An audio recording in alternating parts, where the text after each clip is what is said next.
বাপরে বাপ, কত বাবা বের হয়েছে, মাথার চুলে চট, পিন্দা থেকে চট, হাতে গাঞ্জার পট। মানুষ কয় সবকিছু ছাড়িয়া তোরা বাবার চরণ ধর, আয়না বসাইয়া দে তোর কলবের ভেতর। আছে না নাই? আছে না নাই? বাবা ভান্ডারি লাইন ছাড়া চলে না তো রেলগাড়ি। কয় বাবা শাহজালাল তোর কাছে নাকি কুত্তা বিড়াল সব হালাল। জোরে কর নাউজুবিল্লাহ। হযরতে শাহজালাল কেমন ছিল?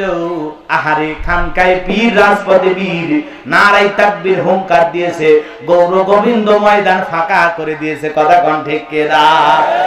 এমন পীর বাংলাদেশের ঘরে ঘরে দরকার। কথা কোন? কিন্তু এখন সব পীর না ডিজিটাল ক্ষীর। আইরে বাপ রে বাপ, এমন পীরের ভুঁড়ি দেখে বোঝা যায় না এটা মানুষ না মহিলা গর্ভবতী। কথা কোন না? এরকম পীর আছে না নাই?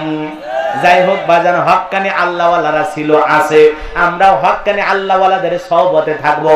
আমার আল্লাহ বলেন কুনু মাস সাদিকিন, তোমরা সত্যবাদীদের সঙ্গে হও, সত্যবাদীদেরকে তালাশ করো।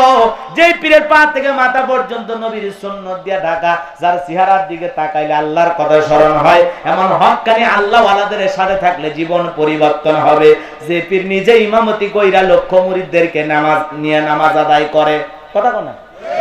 কিন্তু এমন বাবার কাছে যাওয়া যাবে না সেই বাবা বলে পানির ভিতরে জ্বললে বাতি ঝড় বাতাসেও নেবে না। ল্যাংটা বাবার মুরিদ হইলে নামাজ রোজা লাগে না। কই এত সিজদা দিয়া কি করবি? সিজদার মতো একটা সিজদা দিবি, জান্নাত পার হয়ে জাহান্নামের তলে পড়বি। কথা কোন না? এমন ভণ্ডদের কাছে যাওয়া যাবে? এমন ভণ্ড পীর আছে পেশাব করে পানিও নেয় না। কথা কোন না? এ বলে আবার কি? হ্যাঁ, মেয়েদের সম্পর্কে একটু আলোচনা করতে হবে, সামনের দিকে যাই। কষ্ট হচ্ছে আপনাদের? মন খারাপ করেছে? কি পীর পেশাব করে কি নেয় না? পানি নেয় না। মুরিদে জিজ্ঞাসা করছে বাজান পেশাব করে পানি নিলেন না? কয় চুপ কর, চুপ কর। নবীর নাতি হোসাইন ফুরাত নদীর পানি না পেয়ে শাহাদত বরণ করেছে, শহীদ হয়েছে। যেই পানি নবীর নাতি পায় নাই, সেই পানি আমি এই জায়গায় ঠেকাবো? কত বড় ভণ্ড চিন্তা করছেন? ও যে শীতের দিনে পেশাব করে পানি নেবে না সেইটা আর কয় না। তার পীর সাহেব পেশাব করে পানি নেয় না, আর মুরিদ আর বড়টা কইরেও পানি নেয় না। কথা কোন ঠিক? এই জন্য কোন ভণ্ড পীরের দরবারে যাওয়া যাবে না। ভণ্ড পীর যেখানে, হক্কানি আল্লাহওয়ালা যেখানে আমরা আছি। আল্লাহওয়ালা খুব ভালো জিনিস। পীর ধরবো ওস্তাদ শিক্ষক হিসাবে, যে তার কাছ থেকে কিছু জানার আশায়, শিকার আশায়। কথা কোন না? কিন্তু আমরা পীর ধরতেছি মোরগ দেওয়ার আশায়, মুরগি দেওয়ার আশায়, সন্তান পাওয়ার আশায়। কথা কোন না? ছেলে মেয়ে দেয় কে? আল্লাহর কাছে চাইতে হবে। কোন পীর দেবে না, কোন মাজার দেবে না। সন্তান দেওয়ার একমাত্র মালিক আল্লাহ। এজন্য কিছু চাইতে হলে কার কাছে? ফাইজা ফারাগাতা ফানসাব ইলা রাব্বিকা ফারগাব। বান্দা যখন নিঃস্ব অসহায় দুর্বল হইবা, আমি আল্লাহর দিকে তোমার শূন্য হাত পেতে ধরবা, আমি আল্লাহ শূন্য হাত পূর্ণ বানায় ফেরাই দেব। বলেন আল্লাহু আকবার। এই জন্য ইমানদাররা চাইতে হলে কার কাছে চাইবে?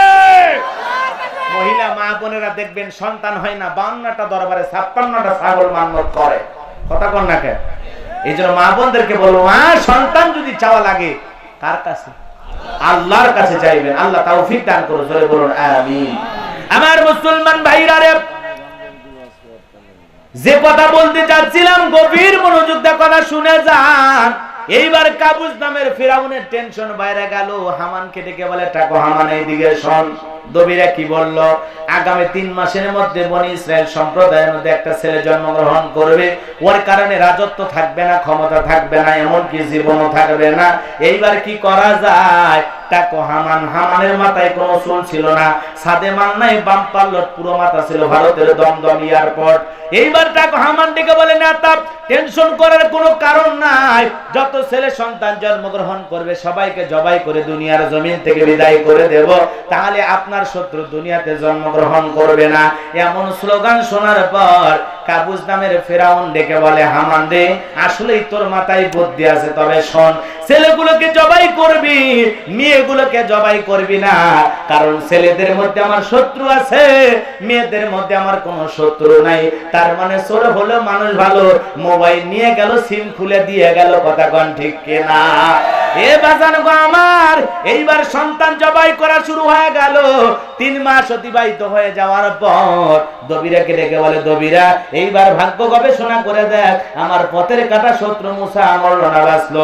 দবিরা গবেষণা করে বলে, নেতা, যদিও আপনার অর্ডারে হাজার হাজার বনি ইসরাইল মায়ের বুক খালি করে সন্তানগুলোকে জবাই করা হয়েছে, কিন্তু আপনার পথের কাটা মুসা এখনো মরে নাই, মায়ের কোলে জীবিত আছে, সুস্থ আছে, কিন্তু কোথায় আছে এটা বলার ক্ষমতা আমাদের নাই। জোরে বলুন আল্লাহু আকবার। ওয়া মাকারু ওয়া মাকারাল্লাহ ওয়াল্লাহু খায়রুল মাকিরিন। খেলা কার? আল্লাহ চাই মুসারে জমিনে পাঠাইতে, আর ফিরাউন চাই ঠেকাইতে। কোনদিন কি পারবে? জোরে বলেন পারবে? ফিরাউনের মাথা গরম হয়ে গেল, সেনাবাহিনীদেরকে ডাক দিয়ে বলে, শোনো, এত মারলা তাও তো আমার আসল শত্রু মরে নাই, যাও যাও এলাকায় তল্লাশি চালাও, চিরুন অভিযান চালাও, যেই জায়গায় মুসারে পাইবা ধরো আর জবাই করো, পথের কাটা দূর করো, আমার টেনশন দূর করো। এইবার নেতার ধমকি পাইয়া সমস্ত লোক চলে গেল চতুর্দিকে ছড়াইয়া। একদল চলে গেল মুসা নবীর বাড়ির দিকে। মুসা নবীর বড় বোন নাম তার মারিয়ম, ডেকে বলে, মা, ওই যে ফিরাউনের সেনাবাহিনী দেখা যায়, ভাইকে কই লুকিয়ে রাখবা মা? এই কথা শোনার পর মহিলা সন্তান কিনে দিক সেদিক দৌড়ায়। মুসা নবীর মা দৌড়াইতে দৌড়াইতে হঠাৎ করে কে যেন ইলহামের মাধ্যমে আওয়াজ দেয়, বলে, মুসার মা, তোমার সন্তানকে চুলার ভিতরে ছেড়ে দাও, কথা দিলাম গো, আবার তোমার সন্তানকে তোমার কোলে ফেরাইয়া দেব। আল্লাহু আকবার। মুসা নবীর মার দেরি করলো না, চুলার ভিতরে সন্তানকে ফেলে দিলেন। ফিরাউনের সেনাবাহিনী পুরো বাড়ি তল্লাশি চালাইয়া চলে গেল। ফিরে যখন মুসা নবীর বাবা চোখের পানি ছেড়ে দিয়ে ডেকে বলে, মুসার মা, ওই জালেমদের ভয়ে সন্তানকে চুলার ভিতরে ফেলে দিলি মুসার মা, আমার মুসা মনে হয় এতক্ষণে পুরে কয়লা হয়ে গেছে। এই কথা বলে মুসা নবীর বাবা চোখের পানি ছেড়ে দিয়ে কান্দে। স্বামীর চোখে পানি দেখে মুসা নবীর মা চোখের পানি ছেড়ে দিয়ে কান্দে। বলেন তো, সন্তানের জন্য মুসা নবীর মা বাবার অন্তরে দয়া মায়া আছে? আমাদের অন্তরে, আমাদের মা বাবার অন্তরেও দয়া মায়া আছে না নাই? জোরে বলেন, আছে না নাই? এজন্য যুবক মাতা পিতাকে অবহেলা করা যাবে না, পিতা মাতার খেদমত করা লাগবে, তাদের সাথে ভালো আচরণ করা লাগবে। আমার আল্লাহ রাব্বুল আলামিন বলেন, ওয়া ক্বাদা রাব্বুকা আল্লা তা'বুদু ইল্লা ইয়্যাহু ওয়া বিল ওয়ালিদাইনি ইহসানা। আল্লাহ রাব্বুল আলামিন বলেন, আমার ইবাদত করো, আমার ইবাদতের সাথে কাউকে শরীক করো না। আমার ইবাদতের পরে তোমাদের দায়িত্ব হলো মাতা পিতার খেদমত করা, তাদের সাথে উত্তম আচরণ করা, ভালো ব্যবহার করা। বলেন তো বাজান, পিতা মাতার খেদমত করে জান্নাত অর্জন করার দরকার আছে না নাই? প্রিয় নবীজি বলেন, হুমা জান্নাতুকা ওয়া নারুকা, তোমার পিতা মাতাই তোমার বেহেশত, তোমার পিতা মাতাই তোমার দোজখ। যে সন্তান পিতা মাতাকে ধমক দেয়, রাগান্বিত হয়ে পিতা মাতাকে আলাদা করে দেয়, বাড়ি থেকে তাড়ায় দেয়, বৃদ্ধাশ্রমে পাঠায় দেয়, ওই সন্তান মা বাবাকে তাড়ায় দেয় নাই, নিজের ভাগ্য থেকে জান্নাতকে দূরে ঠেলে দিয়েছে। কথা বলেন ঠিক কিনা? এজন্য যতদিন বেঁচে থাকবো পিতা মাতার খেদমত করার দরকার আছে না নাই? জোরে বলেন, দরকার আছে না নাই? কারা পারা পিতা মাতার খেদমত করবেন? দুহাত তুলে আল্লাহকে একবার দেখান। পিতা মাতার মনে কখনো কষ্ট দেব না, মনে থাকবে তো ইনশাআল্লাহ? সবাই পিতা মাতার খেদমত করবো তো ইনশাআল্লাহ? মা বাবাকে ভালোবাসবো তো ইনশাআল্লাহ? হাত নামান। এ যুবক, কপাল খুলতে সময় লাগবে না, যদি মা বাবার দোয়া নিতে পারো। পিতা মাতা দোয়া করলে রাস্তার ভ্যান চালক থেকে আল্লাহ তোমারে কোটিপতি বানায় দিতে পারে। কথা কোন ঠিক কিনা?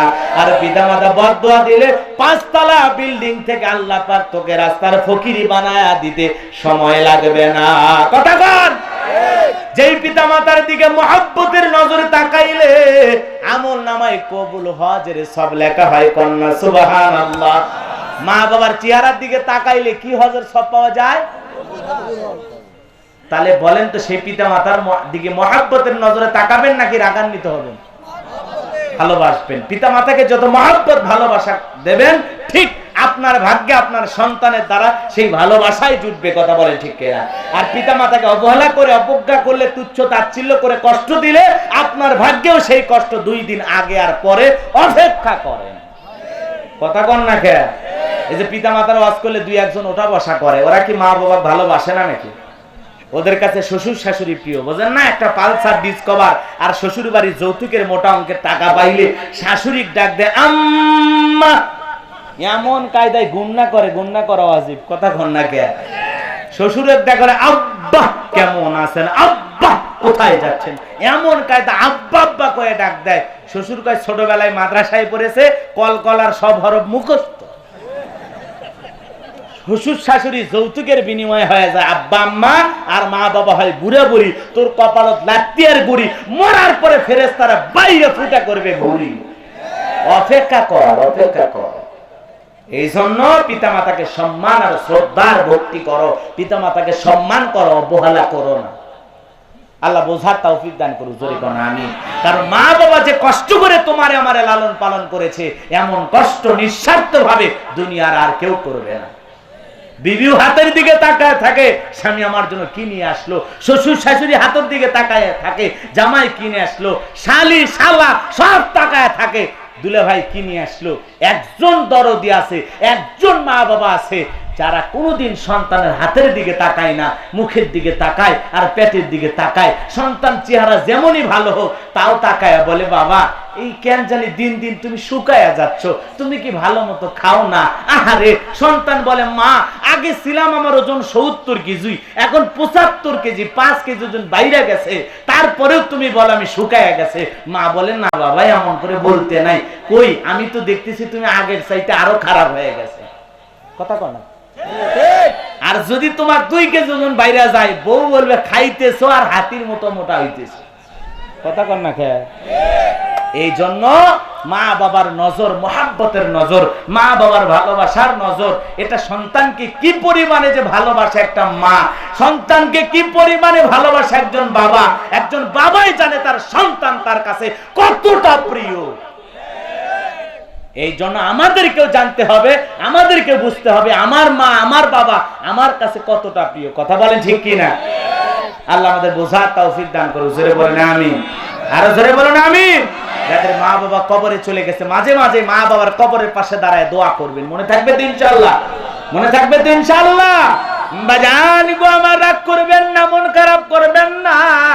মুসা নবীর মা এইবার চুলার কাছে তাকায় দেখে মুসা নবী চুলার ভিতরে পড়ে মুস্কি মুস্কি হাসে, বলেন সুবহানাল্লাহ। এইবার পয়গম্বরের মা সন্তানকে কোলের মধ্যে উঠায় না গালে মুখে চুমা খাইতে লাগলেন।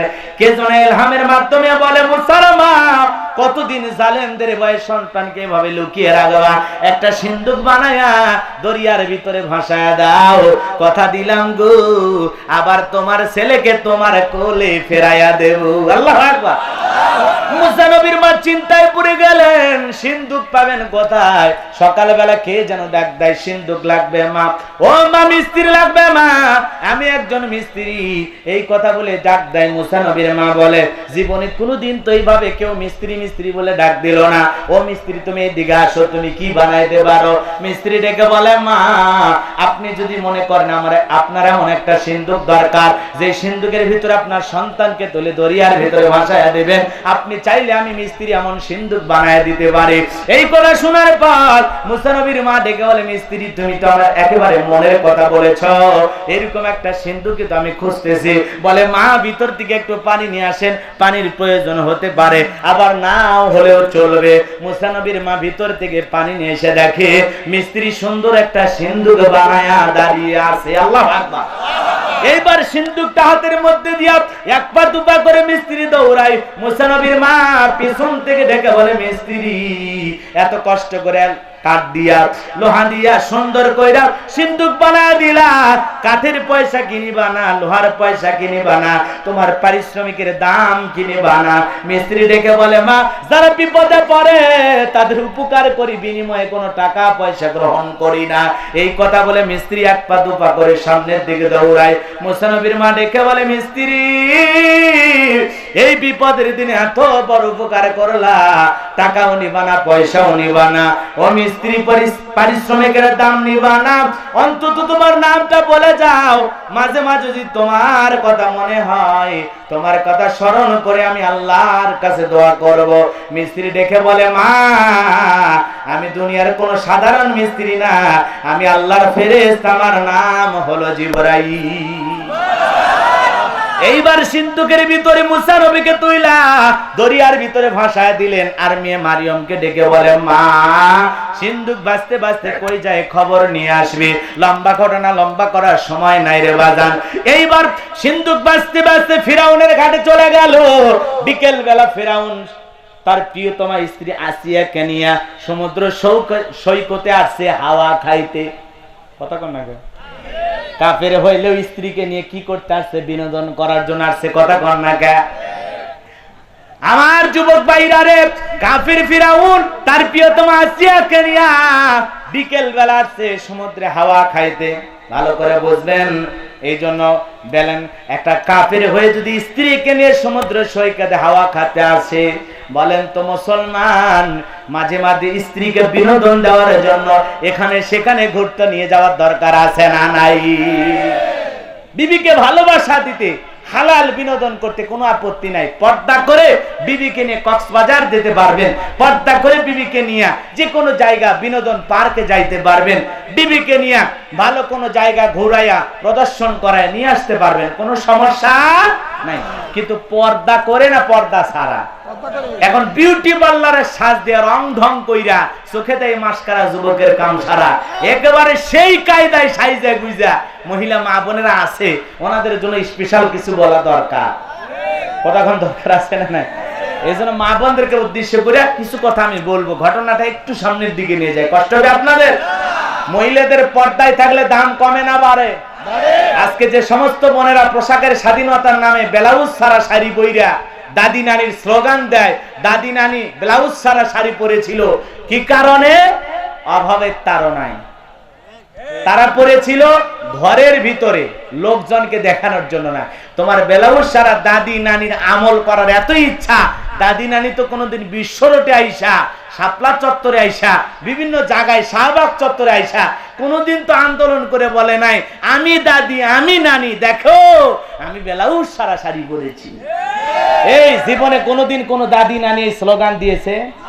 তুমি কেমনে দাও? তুমি কি বেহায়া হয়েছো? তুমি কি অসভ্য হয়েছো? তোমার স্লোগান আর তোমার চলার স্টাইল, তোমার কথাবার্তায় বোঝা যায় তুমি অর্ধলঙ্গ পোশাক করে এ জাতিকে ধ্বংসের দিকে নিয়ে যেতে চাও। কথা কন না কে? এই জন্য পোশাকের স্বাধীনতা বলে কিছু নাই। পোশাকের স্বাধীনতা ছিল, আছে, যে যার মতো পোশাক পরতেছে। এই মাহফিলে কত যুবক প্যান্ট পরে আছে, গেঞ্জি পরে আছে। আমি কি বলছি এই প্যান্ট পরা যুবকেরা আমার শুনবা না? বলেছি? ওর ইচ্ছা হয়েছে ও পড়ছে, আমার ইচ্ছা হয়েছে আমি লম্বা জামা পরেছি, রাসূলকে মহব্বত করে ভালোবেসে দাড়ি রেখেছি, মাথায় টুপি পরেছি, কোরআন শোনার কথা বলতেছি। ওর মন চাইলে আল্লাহ যদি ওর ভাগ্যে হেদায়েত লিখে রাখে, ওরও পরিবর্তন হতে সময় লাগবে না। ও হয়তোবা কালকে থেকে টুপি পরতে পারে, ও হয়তোবা কাল থেকে নিয়ত করবে আর কোনোদিন দাড়িতে হাত দেব না। কথা বলেন ঠিক কি না? কিন্তু তুমি বোন পোশাকের স্বাধীনতার নামে আর এগুলো বইলো না। এমনিতেই চতুর্দিকে ধর্ষণের খবর পাওয়া যায়, ইফটিজিং এর খবর পাওয়া যায়। এই জন্য এই জাতিকে সুন্দর রাখতে হলে নারীদের পর্দায় থাকতে হবে। কথা বলেন ঠিক কিনা? নারীরা পর্দা করে ব্যবসা করতে পারে, চাকরি করতে পারে, কোনো সমস্যা নাই। কিন্তু পর্দা নারীদের জন্য ফরজ, এটা আল্লাহর বিধান, এটা আমল করতেই হবে। কথা বলেন ঠিক কিনা? এরপরে যদি কোনো বোনের মন চায় না চায়, আমরা কি জোর করে বোরকা পরায় দেবো? কত বোন আছে বিভিন্ন পোশাক পরে রং ঢং করে নিজের দেহটাকে প্রদর্শন করে। আল্লাহ বলেন ওয়াকরনা ফি বুয়ুতিকুন্না ওয়ালা তাবাররাজনা তাবাররুজাল জাহিলিয়াতিল উলা। নারীরা তোমরা ঘরের ভিতরে অবস্থান করো, খবরদার জাহিলিয়াতের যুগের মেয়েদের মতো নোংরা অশ্লীল পোশাক পরে নিজেকে প্রদর্শন করো না। তাহলে নারীরা যদি বাইরে যায়, মানুষকে প্রদর্শন করার জন্য যাবে নাকি পর্দা করে ফরজ আল্লাহর বিধান মেনে যাবে? এই জন্য মা একটা সম্ভ্রান্ত ভদ্র ফ্যামিলির মেয়ে কোনোদিন বেপর্দায় রাস্তাঘাটে বের হতে পারে না। পর্দা হলো প্রত্যেকটা নারীর সিকিউরিটি, পর্দা হলো একটা নারীর গৌরবের বিষয়, মর্যাদার বিষয়, সম্মানের বিষয়। কথা বলেন ঠিক কিনা? একটা নারী যদি সুন্দর করে ঢিলে ঢালা বোরকা পরে হাত মোজা পা মোজায় লাগাইয়া রাস্তাতে হেঁটে যায়, সম্মানে আর শ্রদ্ধাতে চোখটা নিচে নেমে আসে আমাদের। কথা বলেন ঠিক কিনা? এই জন্য মা ফাতেমার মতো আদর্শ বাস্তবায়ন করতে হবে, জান্নাতি নারীদের নেত্রী। কথা বলেন ঠিক কিনা? এই জন্য তোমাকে ফাতেমার আদর্শ ধারণ করতে হবে, বলিউডের নায়িকার আদর্শ নয়। কথা বল। আল্লাহ আমার মা বোনদেরকে খাদিজা আর ফাতেমা আসিয়ার মতো হওয়ার তৌফিক দান করুক। জোরে বলেন আমিন। মহিলারা পর্দা সবচাইতে বেশি গুরুত্ব দেওয়া লাগবে। কথা কন না? আপনার স্ত্রী পর্দা করে না, আপনার অবস্থা ভালো না খারাপ? আপনার বোন পর্দা করে না, ভাই হিসেবে আপনার অবস্থা ভালো না খারাপ? একজন নারী জাহান্নামে গেলে 4 জন পুরুষকে নিয়ে যাবে। কয়জন? জোরে কন না কে? 1 নাম্বার বাবা, 2 নাম্বার বড় ভাই, 3 নাম্বার হলো স্বামী, 4 নাম্বার হলো বড় ছেলে। কথা কন না কে? আমাদের সমাজে যারা দায়িত্বশীল আছেন বাজান, খুব ভালোভাবে দায়িত্ব পালন করেন। আপনি বাবা হিসেবে আপনার মেয়েকে পর্দা করেন, আপনার দায়িত্ব আল্লাহর দেন বিধান। কথা বলেন ঠিক কিনা? আমার বাংলাদেশে অধিকাংশ বাবাগুলো আছে অবহেলায় মেয়েটা বেপরদায় চলাফেরা করে, কিছুই বলে না, বলে অল্প বয়স। কত বয়স? 14-15। তাহলে একটা মেয়ের যদি 14-15-16 বছর বয়স হয়, সে কি অল্প বয়সের আছে নাকি এখন রাস্তাঘাটে বলতেছে আমি 16 পেরিয়ে গেছি বাবুরে? কথা কন না গা? আপনার মেয়ে 14-15 বছর বয়স হয়ে গেছে, কয়টা ছেলের সাথে প্রেম করে আপনি তো খবর রাখেন না। টের পাবেন সেই দিন অন্য ছেলের হাত ধরে পালিয়ে যাবে যেই দিন।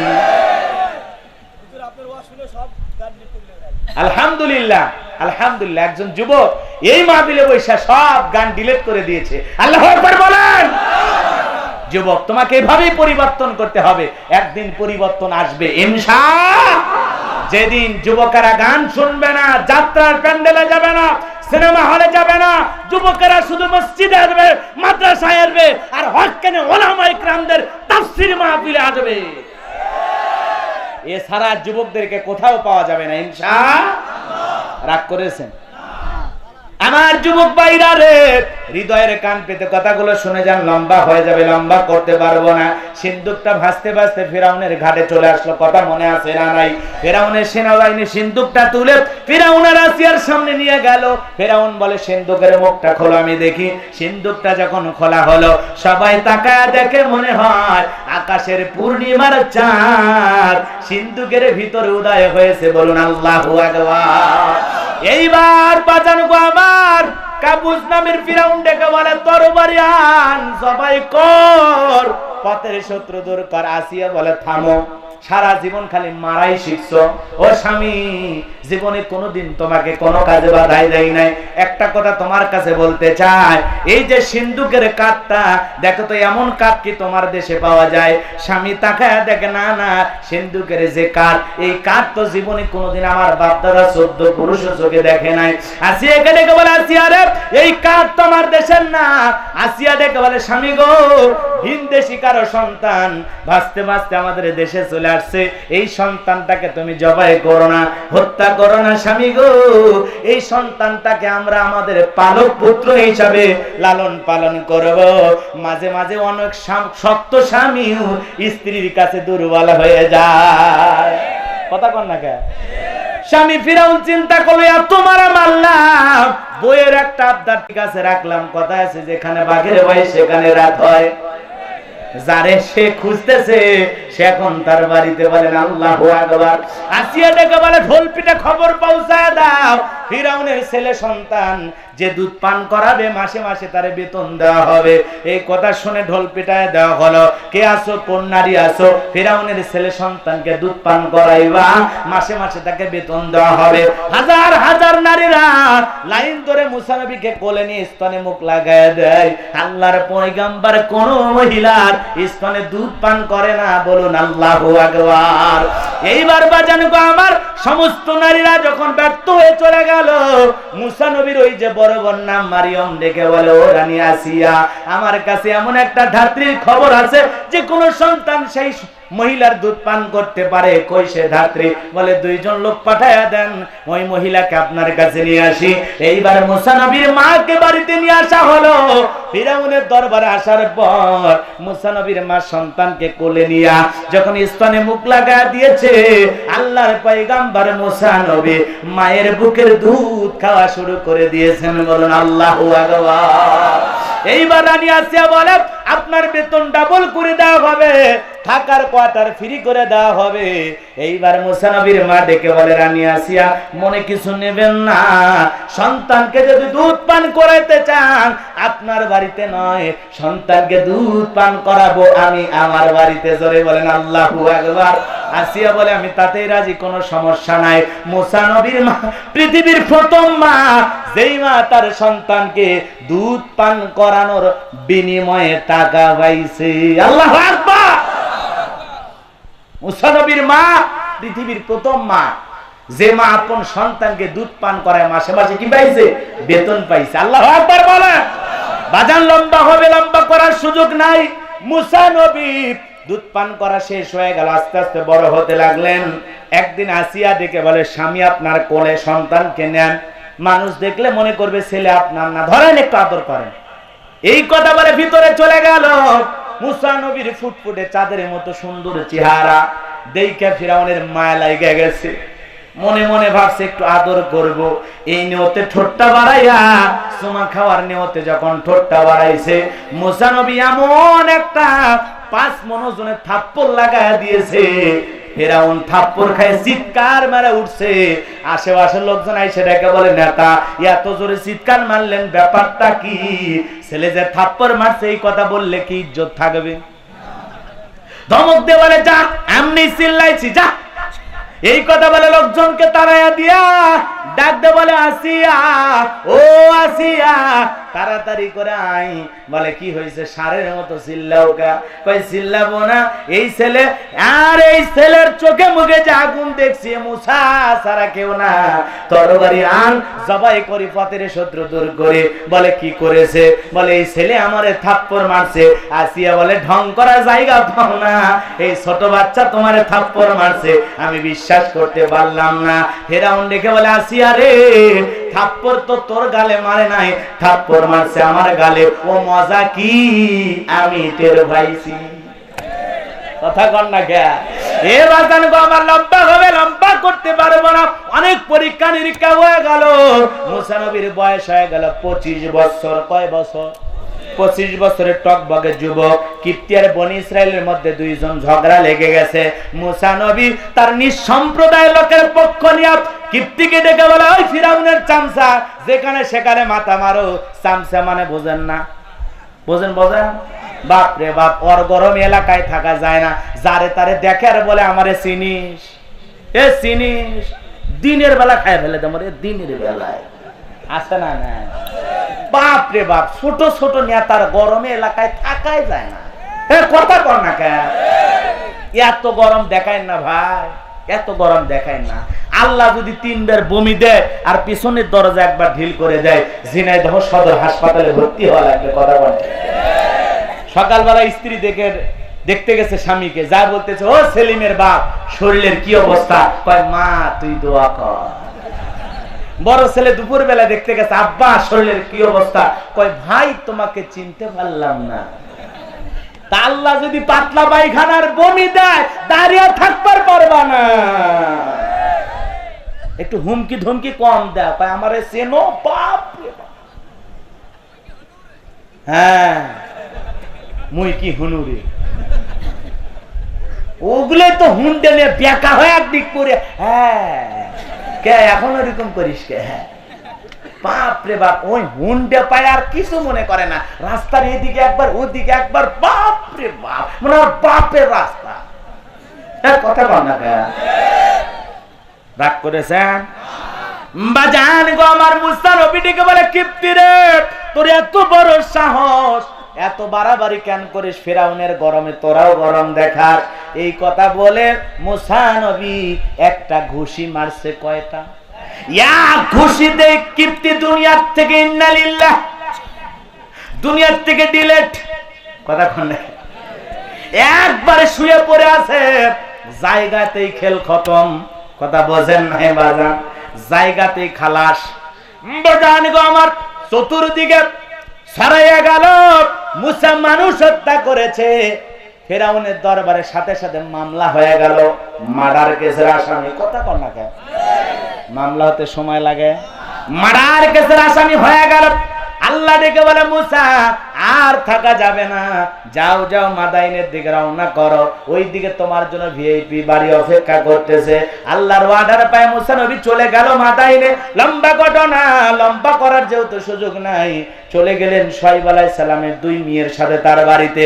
শুআয়ব আলাইহিস সালামের দুই মেয়ে মুসা নবীর প্রশংসা করলেন যে এমন একটা ছেলে, বাজান গো এতটা লম্বা সময় ধরে ছেলেটার সাথে কাটাইলাম, একটা বারও আমাদের দুই বোনের চেহারার দিকেও তাকাই নাই। বলেন সুবহানাল্লাহ। কুল্লিল মুমিনিনা ইয়াগুদ্দুনা মিন আবসারিহিম, মুমিন পুরুষ যারা, তাদের দৃষ্টি থাকবে নিচের দিকে। কোন মেয়ে সেজে গেল পরীর মতো, একবারও তাকাবে না, কারণ মুমিন চোখ হেফাজত করবে কার অর্ডারে। ও সাজতে পারে, ও সেজে গুজে যেতে পারে মহিলা, কিন্তু আমি তাকাবো না। আমি মুমিন, আমার চোখকে নিম্নগামী করে, আমার লজ্জাস্থান, আমার চোখকে হেফাজত করে জমিনে চলা লাগবে। মুসা নবীর প্রশংসা করতেছেন, বাবা এতটা লম্বা সময় এই ছেলেটার সাথে আমরা কাটাইলাম, আমরা দুই বোন, একটা বারো এই ছেলে এতটা লাজুক আমাদের চেহারা পর্যন্ত দেখে নাই। সুবহানাল্লাহ। আর আমরা এমন পুরুষ, এমন বখেটা হয়ে গেছি, রাস্তার একটা মহিলা যাক, ও বুড়ি হোক আর চুরি হোক, একবার দেখে। কথা কন না কেন? একবার দেখবে। আর কিছু কিছু ছেলেরা তো দেখবেন স্কুল কলেজ যখন ছুটি হবে, ওই জায়গায় মনে করেন 5-10 মিনিট আগে অপেক্ষা করে, কেমন দেখা যায়, কে কিভাবে হেঁটে যায়, ললনা দোলনা। কথা কন না কেন? এরকম যুবক অবশ্য আপনাদের এলাকায় নাই, কারণ আমি জানি ঝিনাইদহের যুবকেরা সব আল্লাহর ওলি। আমার যুবক ভাইরা রে, সামনের দিকে যায়, লম্বা হবে, লম্বা করব না। শুআয়ব আলাইহিস সালাম বয়স হয়ে গেছে, বয়সের ভারে তিনি এখন অসুস্থ। কথা বোঝেন নাই? মেয়ের মুখে যখন প্রশংসা শুনলেন, খুশি হয়ে গেলেন। মুসা আলাইহিস সালামকে কাজ দিলেন রাখাল হিসাবে। কি হিসাবে? রাখাল হিসাবে বাড়িতে চাকরি দিলেন। রাখালের চাকরি আল্লাহর পয়গম্বর মুসা নবী করতেছেন। ব্যবহার চাল চলনটা অবশ্য দেখে এত খুশি হয়ে গেলেন, নিজের জামাই বানায় নিলেন। আল্লাহু আকবার বলেন। শুআয়ব আলাইহিস সালাম মুসা আলাইহিস সালাম কে দিয়া তার বড় মেয়ে সফুরার বিবাহের ব্যবস্থা করে দিলেন। নবীর শ্বশুর নবী, জামাইও নবী, কন্যা মারহাবা। বাজান গো আমার, লম্বা সময় ধরে শ্বশুর বাড়িতে থাকলেন, 8 থেকে 10 বছর। আল্লাহ দেখে বলে, মুসা নবী আর কতদিন শ্বশুর বাড়ি মধুর হারি, আর চলবেন না, গাট্টি গুট্টি গোছায় নাও, স্ত্রীকে সঙ্গে নাও, তাড়াতাড়ি করে মিশরের দিকে রওনা করো, আর মাদাইনে থাকা যাবে না। তাহলে মুসা নবী শ্বশুর বাড়িতে 8-10 বছর ঘর জামাই ছিল। কি জামাই? আজকেও যারা ঝিনাইদহে শ্বশুর বাড়িতে থাকে, ওরা মুসা নবীর সুন্নাত পালন করে। কথা বলেন ঠিক কিনা? ঘর জামাই থাকা কোন নবীর সুন্নাত? মুসা নবীর সুন্নাত। এজন্য ঘর জামাইয়ের সাথে খারাপ ব্যবহার করবেন না, মনে থাকবেন। ঘর জামাই যদি রাগ করে মেয়ে রেখে চলে যায়, তো কাঁদা ছাড়ার উপায় নাই। কথা ঠিক কিনা? এ বাজান গো, আমার মুসা নবী আল্লাহর ওয়াদার পাইয়া স্ত্রীকে সাথে নিয়া গাট্টি গুট্টি গুছাইয়া শ্বশুরের দেওয়া লাঠি নিয়ে রওনা করেছেন। লম্বা ঘটনা। তুর পর্বতে যাওয়ার সঙ্গে সঙ্গে আল্লাহ রাব্বুল আলামিন তার পয়গম্বর মূসা আলাইহিস সালামকে নবুয়ত দান করলেন। বলুন আল্লাহু আকবার। আমার আল্লাহ পাক বলেন, ওয়া মা তিলকা বিয়ামিনিকা ইয়া মূসা। আল্লাহ নবুয়ত দান করে বলে, মুসা তোমার ডান হাত ওইটা কি? মুসা নবী জবাব দিয়ে বলেন, ক্বালা হিয়া আসায়া আতাওয়াক্কাউ আলাইহা ওয়া আহুশু বিহা আলা গনামি ওয়া লিয়া ফিহা মাআরিব উখরা। আল্লাহু আকবার। মুসা নবী ডেকে বলে, আল্লাহ আমার হাতে এটা লাঠি, এইটার উপর ভর দিয়ে চলি, ছাগলের জন্য পাতা পারি ইত্যাদি অনেক অনেক কাজ করি। আল্লাহ দেখে বলে, মুসা প্রশ্ন করলাম একটা, জবাব দাও যাবে একটা। মুসা নবী এত কথা কেন বলতেছেন? কারণ মুসা নবী কথা বলেন কার সাথে? আল্লাহর সাথে কথা বলতে মজা আছে না নাই? জোরে বলেন আছে না নাই? এই জন্য মুসা নবী ইচ্ছা করে কথা বেশি বলার জন্য কথা বাড়িয়েছিলেন। বলেন আল্লাহু আকবার। এরপরে আল্লাহ রাব্বুল আলামিন বলেন, মুসা ক্বালা আলকিহা ইয়া মূসা। এতদিন দেখেছো লাঠি দিয়া তুমি ভর দিয়া চলেছ, লাঠি দিয়া ছাগলের জন্য পাতা পেরেছ, এইবার আমি আল্লাহ তোমাকে অর্ডার করি ওই হাতের লাঠিটা তুমি সামনের দিকে নিক্ষেপ করো। ফাআলকাহা ফাইযা হিয়া হাইয়াতুন তাসআ। আল্লাহর অর্ডার পেয়ে মুসা নবী যখন হাতের লাঠিটা সামনের দিকে নিক্ষেপ করলেন, নিক্ষেপ করা মাত্র বিশাল একটা হয়ে গেল বড় সাপ। মুসা নবী বলে, বাপ রে বাপ, এই যে জাতের সাপ আমার বংশ করে দিবে সাপ। এই কথা বলে জোরে মারছে লাভ। আল্লাহ বলে, মুসা ভয় পেও না, ক্বালা খুযহা ওয়ালা তাখাফ সানুঈদুহা সিরাতাহাল উলা। আল্লাহু আকবার। আল্লাহ ডেকে বলে, মুসা ভয় পেও না, যেই লাঠিটা তুমি ফেলে দিয়েছো সাপ হয়েছে, ওই সাপের দিকে হাত বাড়াও, আমি আল্লাহ তাআলা আবার পূর্বের মতো লাঠি বানায় দেব। বলুন সুবহানাল্লাহ। ভয়ে ভয়ে ভয়ে ভয়ে হাতটা বাড়াইছেন আল্লাহর ওয়াদার পাইয়া, যখন ধরতে গেছেন আবার সুন্দর লাঠি হয়ে গেছে। আল্লাহু আকবার। এরপরে আল্লাহ রাব্বুল আলামিন বলেন, وَادْخُلْ يَدَكَ إِلَى جَنَاحِكَ تَخْرُجْ بَيْضَاءَ مِنْ غَيْرِ سُوءٍ آيَةً أُخْرَى لِنُرِيَكَ مِنْ آيَاتِنَا الْكُبْرَى। আল্লাহ ডেকে বলে, মুসা তোমার ডান হাতটা বগল নিচে ঢুকাও, ওখান থেকে বের করো, কোন দুধ ছাড়া আমি আল্লাহ পাক ধপ ধপ উজ্জ্বল সাদা চমৎকার দেখাইলাম। বলুন আল্লাহু আকবার। সাদা উজ্জ্বলে দেখাইলো, হাতটা চমকাইতেছে। আল্লাহু আকবার বলেন। আল্লাহ পাক ডেকে বলে, মুসা এই যে কুদরতের দুইটা নিদর্শন দান করলাম। কয়টা নিদর্শন? এই দুইটার নাম কি? মুজিজা। নাম কি? লাঠি ফেলালে সাপ হয়, আর বগল নিচে হাত দিলে ধবধবে উজ্জ্বল সাদা চমৎকার সুন্দর দেখায়। বলুন আল্লাহু আকবার। এই যে দুইটা কুদরতের নিদর্শন দান করলাম, দুইটা মুজিজা দান করলাম, আর নবী বানায় দিলাম।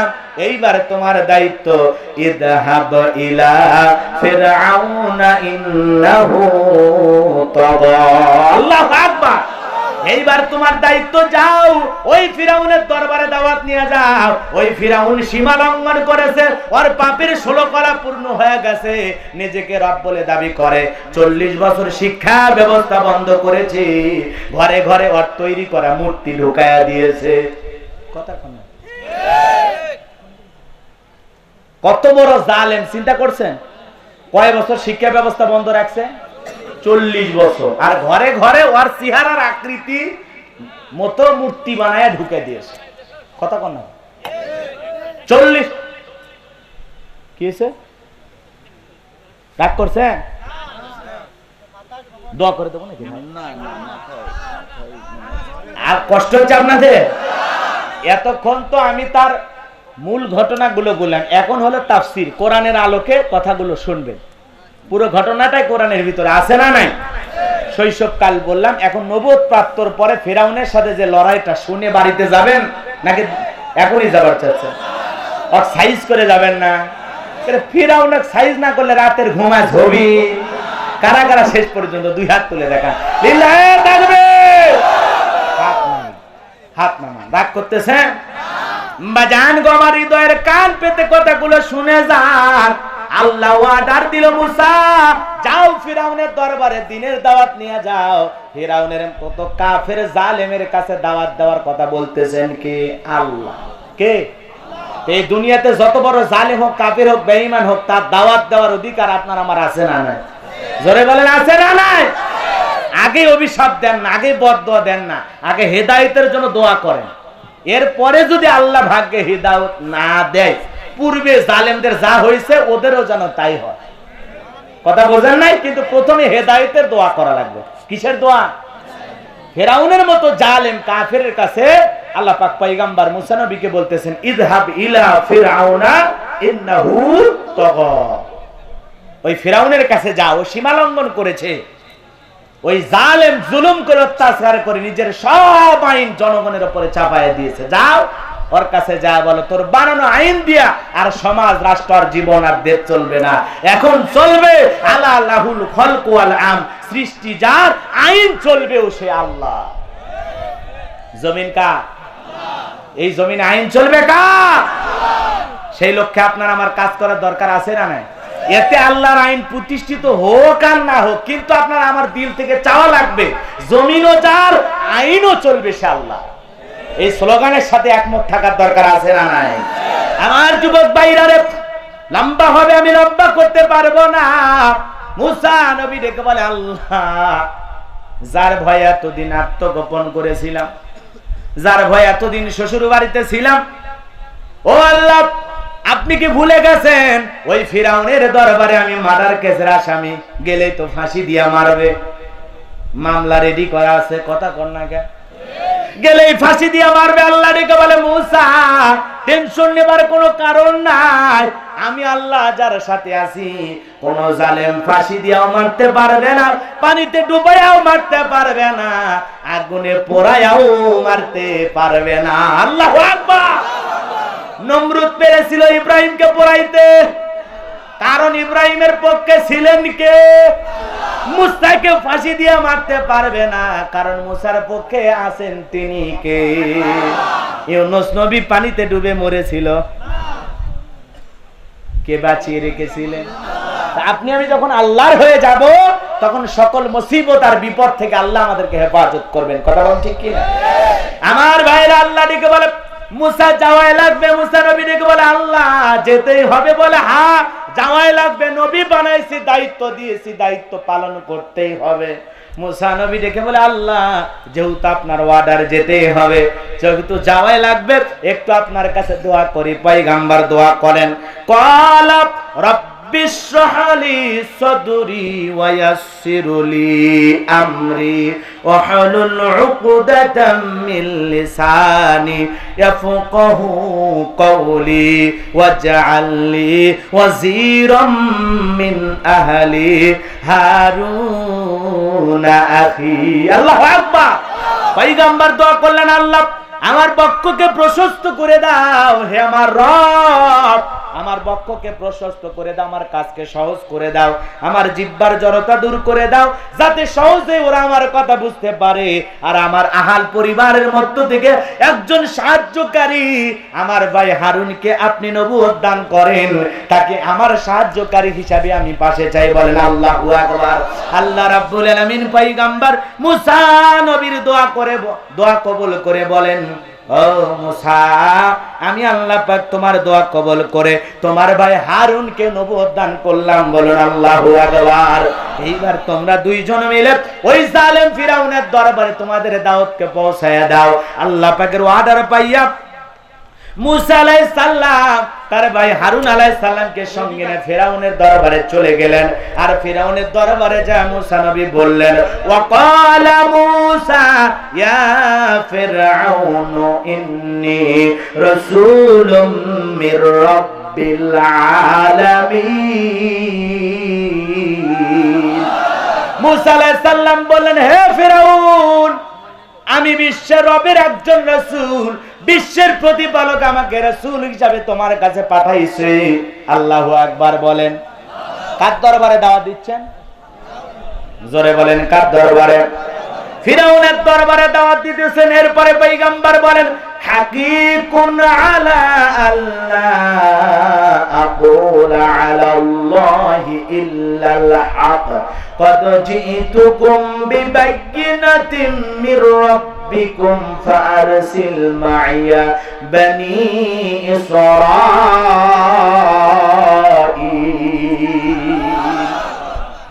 দেখে বলে ফিরাউন রে, আমি আল্লাহ রাব্বুল আলামিন সম্বন্ধে সত্য ছাড়া মিথ্যা কিছু বলবো না। আমি তোমাদের রবের পক্ষ থেকে তোমাদের কাছে সুস্পষ্ট প্রমাণ নিয়ে হাজির হয়েছি, সুতরাং বনি ইসরাইলদেরকে আমার সাথে যেতে দাও। বলেন আল্লাহু আকবার। যে বনি ইসরাইলকে তুমি রব হিসাবে তোমার দাসত্বের জিঞ্জির দিয়ে আটকা রাখছো, ওদের দাসত্ব আর গোলামীর জীবন থেকে তুমি মুক্তি দাও। এই কথা শোনার পরে ফিরাউন কি বলল জানেন? ফিরাউন যা বলেছিল আল্লাহ পাক সেইটা সূরা আরাফের মধ্যে জানায় দিলেন। ক্বালা ইন কুনতা জিতা বিআয়াতিন ফাআতি বিহা ইন কুনতা মিনাস সাদিকিন। ডেকে বলল ফিরাউন, মুসা রে, তুমি যদি সত্যি কোন নবী হয়ে থাকো, সত্যি যদি তুমি রাসূল হয়ে থাকো, রবের পক্ষ থেকে যদি তোমার কাছে কোনো সুস্পষ্ট প্রমাণ থাকে, সেই প্রমাণটা তুমি আমাদের সামনে প্রদর্শন করো। তুমি যদি সত্যবাদী হয়ে থাকো, তুমি যদি সত্যবাদী হয়ে থাকো, তাহলে তোমার রবের পক্ষ থেকে কি এনেছো সেই প্রমাণ আমাদেরকে দেখাও। কয়টা প্রমাণ নিয়ে আসছে? কথা কোন না? মূসা আলাইহিস সালাম এই কথা শোনার সঙ্গে সঙ্গে হাতের লাঠিটা ফেলে দিলেন, সঙ্গে সঙ্গে বিশাল একটা সাপ হয়ে গেল। এরপরে বগল নিচ থেকে হাত বের করলেন, ধবধবে উজ্জ্বল সাদা সুন্দর দেখাইলো। এমন দৃশ্য দেখার পর ফিরাউনের পরিষদ বর্গের সমস্ত লোকেরা ডেকে বলে, এই ছেলেটা একটা বিজ্ঞ জাদুকর, একটা মস্ত বড় জাদুকর, আমাদেরকে জাদু দেখায়া ঘায়েল করতে চায়। ফিরাউন ডেকে বলে, হ্যাঁ, তোমাদের সাথে আমি একমত। এই ছেলে জাদু দেখায়, ভয় দেখায় আমাদেরকে দেশ থেকে বিতাড়িত করতে চায়। এই ছেলের বিরুদ্ধে আমাদেরকে একটা পদক্ষেপ গ্রহণ করা লাগবে। সবাই মিলে বলতেছে, শোনো, জাদু যেহেতু দেখাইছে, জাদুকর এনে জাদু পরাজিত করা লাগবে। জোরে বলেন, মুসা নবী যা দেখাইছেন জাদু না আল্লাহ পাকের দেয়া মুজিজা। কিন্তু ওই সময় জাদুর প্রচলনটা বেশি ছিল। এই ধরনের দৃশ্য দেখার পর তারা এক বাক্যে বলল এটা জাদু। কথা কি বোঝা গেল? এ বাজান, এটা ছিল মুজিজা, আর কাফিররা বলল জাদু, বোঝে নাই ওদের দাদু। কথা কোন ঠিক কিনা? মূসা আলাইহিস সালামের বিরুদ্ধে তারা তখন শহর বন্দরে লোক পাঠায় দিলেন, একত্রিত করলেন, ইয়াতু বিকুল্লি সাহিরিন আলিম। আল্লাহু আকবার। ফিরাউন তখন শহর বন্দরে লোক পাঠাইয়া বড় বড় জাদুকরদেরকে একত্রিত করে তার দরবারে নিয়ে আসলেন এবং জাদুকরদেরকে বললেন, মুসাকে পরাজিত করতে হবে। আমার একটা শত্রু আছে, সে এইভাবে জাদু দেখাইছে, তোমাদের জাদু দিয়ে তাকে পরাজিত করতে হবে।